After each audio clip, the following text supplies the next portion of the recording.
అశోచాస్వం అజ్ఞావాదాంశ్చ భాషస్తే గతాసో న గతాసోం చ నాను శోచంతి పండితాః. జీవించి ఉన్న వారిని గూర్చి గాని మరణించిన వారిని గురించి గాని పండితులు శోకించరు. శ్రీకృష్ణ భగవానుడు పలికాను, పాండిత్యంతో కూడిన మాటలు పలుకుతూనే నీవు దుఃఖించదగనే విషయం గురించి దుఃఖిస్తున్నావు. వివేకవంతులు జీవించి ఉన్న వారిని గురించి గాని మరణించిన వారిని గురించి గాని దుఃఖించరు. హరే కృష్ణ. 13వ శ్లోకం. దేహిలోస్మిన్ యదా దేహే కౌమారం యౌనం జరా తదా దేహాంతర ప్రాప్తి ధీరస్తత్ర న ముహ్యతి. భావం, దేహధారి ఈ దేహంలో బాల్యం నుండి యవ్వనానికి, దాని నుండి ముసలితనానికి క్రమంగా వెళుతున్నట్లుగానే మరణము తరువాత వేరొక దేహంలోకి వెళతాడు. ఇటువంటి మార్పుచే ధీరుడు మోహము చెందడు. సో ఇక్కడ ఈ శ్లోకంలో మనం గమనించాల్సింది ఏంటి అంటే, ఇప్పుడు ఆత్మ శాశ్వతమైనటువంటిది అనమాట. సో ఈ శరీరం అనేది ఒక వాహనము, ఆత్మ శాశ్వతమైనటువంటిది, ఈ యొక్క శరీరాన్ని నడిపిస్తూ ఉంది. సో నిజమైనటువంటి జ్ఞానం ఇక్కడ ఏంటి అంటే, అర్జునుడు ఏమో వీళ్ళు చనిపోతే, ఇక్కడ ముఖ్యంగా ఒక ఫండమెంటల్ సొసైటీలో ప్రతి ఒక్కరూ చేసేటువంటి తప్పుని మనం ఒకటి గుర్తించాలి. ఏంటది అంటే, వీళ్ళందరూ కూడా ఏమనుకుంటారు అంటే, ఈ శరీరం అనేది ఇప్పుడు ఈ జన్మ, తర్వాత జన్మ లేదు, అందుకని ఇప్పటికిప్పుడు మనం ఎంజాయ్ చేసేయాల, అది పాపమా పుణ్యమా అది ఇమ్మెటీరియల్. ఆ సిద్ధాంతం అనేది సమాజానికి చాలా చాలా డేంజర్ అన్నమాట. చాలా డేంజర్. ఎందువల్లంటే వీడికి మళ్ళా జన్మ ఉండదు, తర్వాత పాపం పుణ్యం ఏమీ లేదు, ఎవడికి ఇష్టం వచ్చినట్టు వాడు పిచ్చి పిచ్చిగా జీవితాన్ని గడపచ్చు. దానివల్ల సమాజంలో హింస అన్నటువంటిది విపరీతంగా పెరిగిపోతుంది అనమాట. ప్రభుపాదులు అది చక్కగా వివరిస్తారు. శరీరం అనేది ఒక అద్దె ఇల్లు, నువ్వు అద్దె ఇంట్లో ఉంటూ ఉన్నావు. అద్దె ఇంట్లో ఉన్నప్పుడు నువ్వు అప్పులు చేసావు. అప్పులు చేసినప్పుడు అద్దె ఇల్లు మార్చావు. అప్పు ఇచ్చిన వాడు నువ్వు ఇల్లు మారిస్తే నేను ఎత్తుక్కుంటూ కొత్త ఇంటి దగ్గరికి వస్తాడు. అవునా కదా? పలానా సుబ్బారావు ఇంట్లో ఉండేవాడండి, ఇప్పుడు ఎక్కడున్నాడు? సో పలానా దగ్గరికి మారాడండి, పక్క వీధిలోకి మారాడండి, పక్క కాలనీలోకి మారాడండి, పక్క ఊరికి మారాడండి, ఆడెత్తుక్కుంటూ వస్తాడు అప్పులోడు. అదే రకంగా ఆచార్యులు ఏం చెప్తారు అంటే, ఈ జన్మతో అయిపోయేది కాదు, ఒక జన్మ తర్వాత ఒక జన్మ కర్మలను బట్టి చేసుకుంటూ ఉంటాము. ఏ రకంగా ఆవుల్ని మందలో ఉన్నప్పుడు దూడల్ని వదిలిపెడితే ఆ దూడలు ఏ తల్లి దగ్గరికి ఆ దూడే వస్తుందన్నమాట. అది ఎన్ని ఆవులున్నా కానీ ఇంకొక ఆవు దగ్గరికి వెళ్ళదు, తన తల్లి దగ్గరికే దూడ వెళ్తుంది. అంత చక్కగా వాటికి గుర్తుంటుందన్నమాట. అదే రకంగా నీవు చేసిన కర్మలు శరీరాలు మార్చినా కానీ అవి నీతోటి వస్తాయి. ఇప్పుడు ఈ జన్మ ఇంతటితో అయిపోద్ది అనేటువంటి భ్రాంతిలో అర్జునుడు అరే వీళ్ళనెట చంపేయాలా. అర్జునుడికి భగవంతుడు ఇంకోటి చెప్తాడు. ఉదాహరణకి భీష్మ పితామహుడు అనుకుందాం, ఆయన వృద్ధుడైపోయినాడు. ఒకవేళ ఆయన నువ్వు చంపేశావు, దానికి నువ్వు బాధపడాల్సిన అవసరం లేదు, ఆయన కొత్త శరీరం వస్తుంది. ఇప్పుడు వృద్ధాప్యంలో శరీరం ఏంటి? అది కాళ్ళు నొప్పులు, కీళ్ళు నొప్పులు, కళ్ళు కనిపించట్లేదు, చెవులు వినిపించట్లేదు, బాధతో కూడినటువంటి జన్మది, చివరి స్థాయి బాధతో కూడినటువంటి పరిస్థితి. ఇప్పుడు ఒకవేళ ఆయన యుద్ధంలో చనిపోయాడు అనుకోండి, కొత్త జన్మ ఎత్తుతాడు. అప్పుడు మళ్ళీ ఫ్రెష్ శరీరం, యవనంతో ఉన్నటువంటి శరీరం, ఇవన్నీ వస్తాయి. భౌతికంగా చూసినా కానీ నువ్వేమీ దుఃఖించాల్సిన అవసరం లేదు.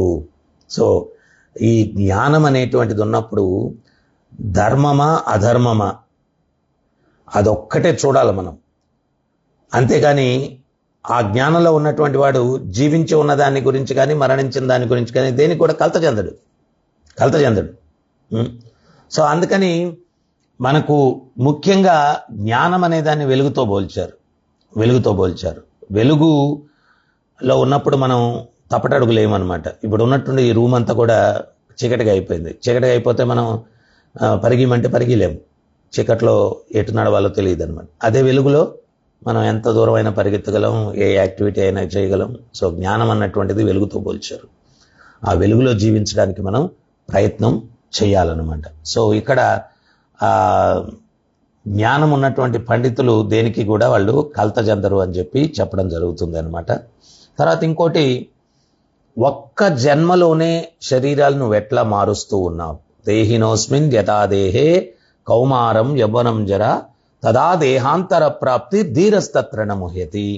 బాల్యంలో ఒక రూపం ఉంది, మళ్ళా యవనంలో ఒక రూపం ఉంది, మధ్య వయస్కుల్లో ఒక రూపం ఉంది, వృద్ధాప్యంలో ఒక రూపం ఉంది. అటని చెప్పి చిన్నప్పుడు ఫోటో ఎవరన్నా తెచ్చి చూపిస్తే ప్రభుపాదులు వారు ఎగ్జాంపుల్ ఇస్తారు. నువ్వు గుర్తుపట్టలేవు, మీ తల్లి చెప్పాలి, రే నువ్వు చిన్నప్పుడు ఇటు ఉండేవాడివిరా నాన్న అని చెప్పి చెప్పాలి. మనల్ని మనమే గుర్తుపట్టుకోలేవు అన్నమాట. అటని చెప్పి రూపం మారిపోయిందని చెప్పి చిన్నప్పుడు సుబ్బారావు, యవనంలో ఉన్న సుబ్బారావు, మధ్య వయస్కుల్లో ఉన్న సుబ్బారావు, వృద్ధాప్యంలో ఉన్న సుబ్బారావు వేరు కాదు, సేమ్ సుబ్బారావు ఒక్క జన్మలోనే శరీరాలు మారుస్తూ ఉన్నాడు. సైన్స్ కూడా ఏం చెప్తుంది అంటే ప్రతి 7 సంవత్సరాలకి బాడీలో ఉన్నటువంటి ప్రతి సెల్ కూడా మారిపోతుందంట. ఎవ్రీ 7 yearsకి ప్రతి సెల్ కూడా మారిపోతుందంట. సో ఇవన్నీ కూడా మనం తెలుసుకున్నప్పుడు ఏంటి అంటే మనకు ఒక అవగాహన వస్తుంది. అదే టైంలో ఎవరికైనా చెప్పేదానికి కూడా మనకు అవకాశం ఉంటుంది. తర్వాత ఇంకోటి కూడా మనం గమనించాలి, ఈ మృత్యువు అనేటువంటిది వచ్చినప్పుడు చాలామంది పోయాడు అంటూ ఉంటారు. మీరు అది గమనించుంటారు. కానీ అక్కడ మీరు గమనించండి, బాడీనే, శరీరమే వ్యక్తి అనుకుంటే శరీరం అంతా అక్కడే ఉంది కదా. ఎవరు పోయారు? ఆ జీవశక్తి, ఆ జీవుడు పోయాడు. ఆ జీవుడే ఆత్మ, ఆ జీవుడే నిజంగా వ్యక్తి. నేను అనేటువంటిది శరీరం కాదు, నేను అనేటువంటిది ఆత్మ. సో ఆత్మ ఈ యొక్క శరీరం ఏదన్నా నశ్వరం అయిపోయినప్పుడు, ఇప్పుడు బట్టలు చినిగిపోతే మనం నూతన వస్త్రాలతో రచిస్తాం అన్నమాట. అట్లాగే ఈ శరీరం పూర్తిగా నశించిపోతే అప్పుడు ఇంకో శరీరాన్ని తీసుకుంటాడు అనమాట. ఇదంతా తెలుసున్నప్పుడు మనం ఏంటి అంటే కలత చెందాం. అది తెలియకపోతే ఓమో పోయాడు, అది అయిపోయింది, ఇది అయిపోయింది అని చెప్పి దుఃఖిస్తూ ఉంటారనమాట. ఈ పంచభూతాలతో చేసినటువంటి స్థూల శరీరం అనమాట. సో భూమి, నీరు, అగ్ని, గాలి, ఆకాశం, ఈ పంచభూతాలు 5 ఎలిమెంట్స్ అనమాట. భూమి, నీరు, అగ్ని, గాలి, ఆకాశము, ఇవి 5 అనమాట. తర్వాత నెక్స్ట్ వచ్చి సూక్ష్మ శరీరం అని చెప్పి అన్నారనమాట. మనసు, బుద్ధి, అహంకారం, దీన్ని సూక్ష్మ శరీరం అని చెప్పి అన్నారనమాట. సో ఆత్మ ఏంటి అంటే సచ్చిదానంద. సత్ అంటే శాశ్వతుడు, చిత్ అంటే సంపూర్ణ జ్ఞానము, సంపూర్ణ ఆనందము. ఇది ఆత్మ యొక్క స్వరూపం అన్నమాట. ఆత్మ యొక్క స్వరూపం అయితే శాశ్వతుడు, సంపూర్ణ జ్ఞానం, సంపూర్ణ ఆనందం. సో ఈ ఆత్మ భగవత్ అంశ లాస్ట్ టైం కూడా నేను మీకు చెప్పాను, వర్షపు నీరు భూమిని తాకిన తక్షణమే బురద నీరుగా మారిపోతుంది. సో ఈ భౌతిక జగత్తులోకి ప్రవేశించిన తక్షణమే సత్వ రజస్తమో గుణాలతో జీవుడు బంధింపబడుతూ ఉన్నాడు. సో ఆ జీవుని యొక్క ఆ గుణాల నుంచి విముక్తి మనకు కలిగినప్పుడు మన స్వరూపాన్ని మనం చూసుకునేదానికి అవకాశం ఉంటుంది అనమాట. మరణం తరువాత సూక్ష్మ శరీరం మరియు ఆత్మ తదుపరి స్థూల శరీరం వెళ్తుంది. సో మనం మృత్యు అనేటువంటిది జరిగినప్పుడు ఏమవుతుంది అంటే ఈ యొక్క దుస్తులు పూర్తిగా నశ్వరం అయిపోయాయి. అందుకని చెప్పి నూతన వస్త్రాలను ఎట్ట ధరిస్తామో మనం చేసుకున్నటువంటి కర్మను బట్టి, మన యొక్క కోరికను బట్టి కొత్త శరీరంలోకి జీవుడు ప్రవేశిస్తాడన్నమాట. ఇక్కడ ఒక్కటి మనం గుర్తించాల్సింది, దేన్ని బట్టి నెక్స్ట్ శరీరం మనం తీసుకుంటాము.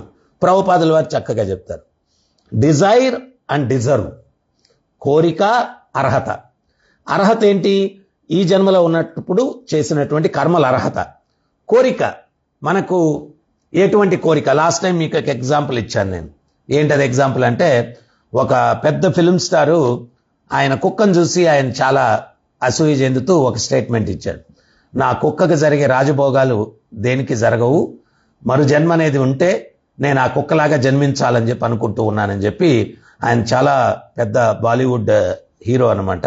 ఆయన ఆ రకంగా ఎవరో ఇంటర్వ్యూ చేస్తే చెప్పారు, అది అప్పట్లో పెద్ద హైలైట్ అయిందనమాట. సో అట్లాగా మన యొక్క కోరికను బట్టి, మన యొక్క అర్హతను బట్టి మనం జన్మలు ఎత్తుతూ ఉంటాం అన్నమాట.